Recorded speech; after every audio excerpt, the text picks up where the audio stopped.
जय श्री राम दोस्तों।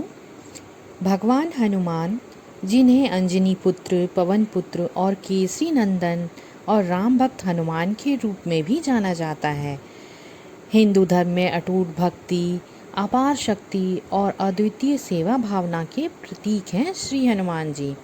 श्री हनुमान जी को भगवान शिव का रुद्र अवतार भी माना जाता है। उनके जन्म की कथा का उल्लेख शिव पुराण, वाल्मीकि रामायण और अन्य पुराणों में भी मिलता है। तो भक्तजनों, आइए जानते हैं कि हनुमान जी का जन्म शिव पुराण और रामायण के अनुसार कैसे हुआ था। शिव पुराण में हनुमान जी का जन्म। शिव पुराण के अनुसार जब भगवान विष्णु ने श्री राम के रूप में अवतार लेने का निश्चय किया, तब भगवान शिव ने भी उनके साथ पृथ्वी पर अवतार लेने का संकल्प लिया। भगवान शिव ने अपनी शक्ति से वानर राज केसरी और माता अंजना के घर पुत्र रूप में जन्म लिया। माता अंजना को यह वरदान था कि उनके पुत्र को पवन देव का विशेष आशीर्वाद मिलेगा, इसलिए हनुमान जी को पवन पुत्र भी कहा जाता है। शिव पुराण में वर्णन है कि भगवान शंकर ने अपने अंशिक से रुद्र रूप में वानर स्वरूप में जन्म लिया। माता अंजना ने कठिन तपस्या कर शिव को प्रसन्न किया।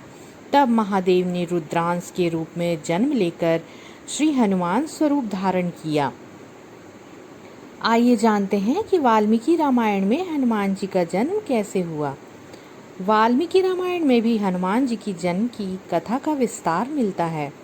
माता अंजना एक अप्सरा थी जो ऋषि के श्राप से राजा कुंजर की इच्छा अनुसार रूप धारण करने वाली पुत्री के रूप में कपि योनि में जन्मी थी। एक दिन जब वे मानवी स्त्री का रूप धारण करके एक पर्वत शिखर पर विचार रही थीं, तब उन्होंने पीले रंग की साड़ी पहन रखी थी, जिसे वायु देवता ने धीरे से हर लिया और काम से मोहित होकर उन्होंने अंजना का अव्यक्त रूप से आलिंगन कर लिया। पतिव्रता होने के कारण अंजना तुरंत ही समझ गई और बोली, कौन मेरे इस पतिव्रत का नाश करना चाहता है। तब पवन देव ने उत्तर दिया कि मैं तुम्हारे पतिव्रत का नाश नहीं कर रहा हूँ, मैंने मानसिक संकल्प से तुम्हारे साथ समागम किया है, जिससे तुम्हें बल पराक्रम से संपन्न एवं बुद्धिमान पुत्र प्राप्त होगा। और एक दिन पवन देव के आशीर्वाद से उनके गर्भ से हनुमान जी का जन्म हुआ। जन्म के बाद हनुमान जी को असीम शक्ति, वेग और बल प्राप्ति हुआ। वाल्मीकि रामायण में वर्णन है कि वानर राज केसरी की पत्नी अंजना ने पुत्र रत्न को जन्म दिया, जो महाबली, महातेजस्वी और अत्यंत ही बुद्धिमान थे। पवन देव की कृपा से जन्म लेने के कारण उन्हें पवन पुत्र कहा गया।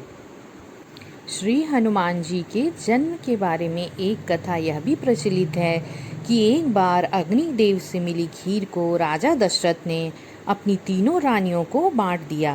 कैकेयी को जब खीर मिली तो एक चील ने झपट्टा मारकर उनसे छीन लिया और उसे अपने मुंह में लेकर उड़ गई। उड़ते उड़ते रास्ते में जब चील अंजना माता के आश्रम के ऊपर से गुजर रही थी, तो माता अंजना ऊपर की ओर देख रही थीं और उनका मुंह खुला होने की वजह से खीर उनके मुंह में गिर गई। उन्होंने उस खीर को खा लिया। इससे उनके गर्भ में शिवजी के अवतार हनुमान जी आ गए और फिर उनका जन्म हुआ। श्री हनुमान जी भगवान शिव के रुद्र अवतार हैं और वाल्मीकि रामायण तथा शिव पुराण में उनके जन्म का उल्लेख मिलता है। हनुमान जी की भक्ति से भय, कष्ट और नकारात्मक ऊर्जा समाप्त हो जाती है। उनकी कृपा प्राप्त करने के लिए हनुमान चालीसा, सुंदर कांड, विशेष मंत्र जाप और व्रत करनी चाहिए। जो व्यक्ति हनुमान जी की सच्चे मन से आराधना करता है, उनके जीवन में किसी भी प्रकार का संकट नहीं आता है। तो भक्तजनों, सब मिलकर के साथ में बोलिए, जय श्री राम, जय बजरंग बली।